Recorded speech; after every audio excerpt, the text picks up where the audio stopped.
The Yellow Wallpaper by Charlotte Perkins Gilman. It is very seldom that mere ordinary people, like John and myself, secure ancestral halls for the summer. A colonial mansion, a hereditary estate, I would say a haunted house, and reach the height of romantic felicity, but that would be asking too much of fate. Still, I would proudly declare that there is something queer about it. Else, why should it be let so cheaply? And why have stood so long untenanted? John laughs at me, of course, but one expects that in marriage. John is practical in the extreme. He has no patience with faith, an intense horror of superstition, and he scoffs openly at any talk of things not to be felt and seen and put down in figures. John is a physician, and perhaps, I would not say it to a living soul, of course, but this is dead paper, and a great relief to my mind. Perhaps that is one reason I do not get well faster. You see, he does not believe that I am sick. And what can one do?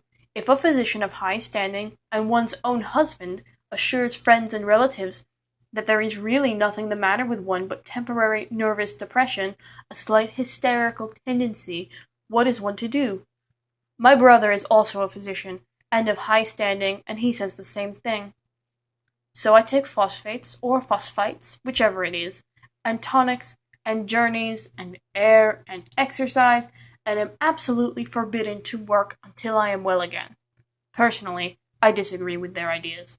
Personally, I believe that congenial work, with excitement and change, would do me good. But what is one to do? I did write for a while, in spite of them. But it does exhaust me a good deal, having to be so sly about it, or else meet with heavy opposition. I sometimes fancy that in my condition, if I had less opposition and more society and stimulus, but John says the very worst thing I can do is think about my condition, and I confess it does always make me feel bad. So I will let it alone and talk about the house. The most beautiful place. It is quite alone, standing well back from the road, quite 3 miles from the village. It makes me think of English places that you read about, for there are hedges and walls and gates that lock, and lots of separate little houses for the gardeners and people. There is a delicious garden. I never saw such a garden, large and shady, full of box-bordered paths, and lined with long, grape-covered arbors with seats under them. There were greenhouses, too, but they are all broken now.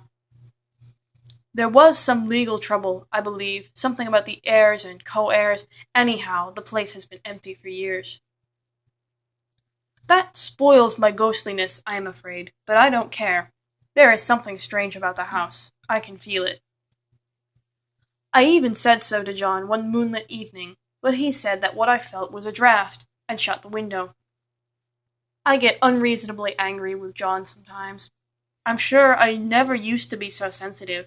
I think it is due to this nervous condition. I don't like our room one bit. I wanted one downstairs that opened on the piazza and had roses all over the window and such pretty old-fashioned chintz hangings. But John would not hear of it. He said there was only one window and not room for 2 beds, and no near room for him if he took another. He is very careful and loving, and hardly lets me stir without special direction. I have a schedule prescription for each hour in the day. He takes all care from me, so I feel basely ungrateful not to value it more. He said we come here solely on my account, that I was to have perfect rest and air, and all the air I could get. Your exercise depends on your strength, my dear, said he, and your food somewhat on your appetite, but air you can absorb all the time. So we took the nursery at the top of the house. It's a big, airy room, the whole floor nearly, with windows that look all ways, and air and sunshine galore. It was nursery first, and then playroom and gymnasium, I should judge, for the windows are barred for little children, and there are rings and things in the walls. The paint and paper look as if a boys' school had used it. It is stripped off, the paper, in great patches all around the head of my bed, about as far as I can reach, and in a great place on the other side of the room low down. I never saw a worse paper in my life. One of those sprawling, flamboyant patterns that commit every artistic sin. It is dull enough to confuse the eye in following, pronounced enough to constantly irritate and provoke study. and when you follow the lame, uncertain curves for a little distance, they suddenly commit suicide, plunge off at outrageous angles, destroy themselves in unheard-of contradictions.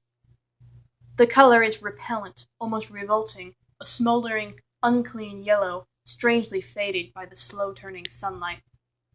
It is a dull yet lurid orange in some places, a sickly sulphur tint in others. No wonder the children hated it. I should hate it myself, if I have to live in this room for long. There comes John, and I must put this away. He hates to have me write a word.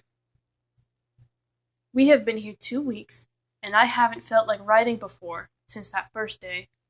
I am sitting by the window now, up in this atrocious nursery, and there is nothing to hinder my writing as much as I please, save lack of strength. John is away all day, and even some nights when his cases are serious. I am glad my case is not serious. But these nervous troubles are dreadfully depressing. John does not know how much I really suffer. He knows there is no reason to suffer, and that satisfies him. Of course, it is only nervousness. It does weigh on me so, not to do my duty in any way. I meant to be a help to John, such a real rest and comfort, and here I am, a comparative burden already. Nobody would believe what an effort it is to do what little I am able, to dress and entertain and order things. It is fortunate Mary is so good with the baby, such a dear baby, and yet I cannot be with him, it makes me so nervous. I suppose John never was nervous in his life. He laughs at me so about this wallpaper. At first he meant to repaper the room, but afterwards he said I was letting it get the better of me, and that nothing was worse for a nervous patient than to give way to such fancies. He said that after the wallpaper was changed, it would be the heavy bedstead, and then the barred windows, and then that gate at the head of the stairs, and so on. You know the place is doing you good, he said. And really, dear, I don't care to renovate the house just for a 3 months' rental. Then do let us go downstairs, I said. There are such pretty rooms there. Then he took me in his arms and called me a blessed little goose, and said he would go down to the cellar if I wished, and have it whitewashed into the bargain. But he is right enough about the beds and windows and things. It is an airy and comfortable room as anyone wish need. And of course, I would not be so silly as to make him uncomfortable just for a whim. I'm really getting quite fond of the big room, all but that horrid paper. Out of one window I can see the garden, those mysterious deep-shaded arbors, the riotous old-fashioned flowers and bushes and gnarly trees. Out of another I get a lovely view of the bay and a little private wharf belonging to the estate. There is a beautiful shaded lane that runs down there from the house. I always fancy I see people walking in these numerous paths and arbors, but John has cautioned me not to give way to fancy in the least. He says that with my imaginative power and habit of story-making, a nervous weakness like mine is sure to lead to all manner of excited fancies, and that I ought to use my will and good sense to try and check the tendency. So I do try. I think sometimes that if I were only well enough to write a little, it would relieve the press of ideas and rest me. But I find I get very tired when I try. It is so discouraging not to have any advice and companionship about my work. When I get really well, John says we will ask Cousin Henry and Julia down for a long visit, but he says he would as soon put fireworks in my pillowcase as to let me have those stimulating people about now. I wish I could get well faster, but I must not think about that. This paper looks to me as if it knew what a vicious influence it had. There is a recurrent spot where the pattern lolls like a broken neck, and 2 bulbous eyes stare at me upside down. I get positively angry with the impertinence of it, and the everlastingness. Up and down and sideways they crawl, and those absurd, unblinking eyes are everywhere.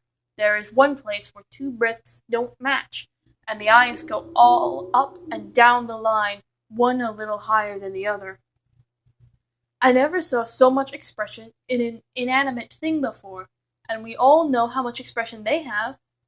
I used to lie awake as a child and get more entertainment and terror out of blank walls and plain furniture than most children could find in a toy store. I remember what a kindly wink the knobs of our big old bureau used to have, and there was one chair that always seemed like a strong friend. I used to feel that if any of the other things looked too fierce, I could always hop into that chair and be safe. The furniture in this room is no worse than inharmonious, however, for we had to bring it all from downstairs. I suppose when this was used as a playroom, they had to take the nursery things out, and no wonder. I never saw such ravages as the children have made here.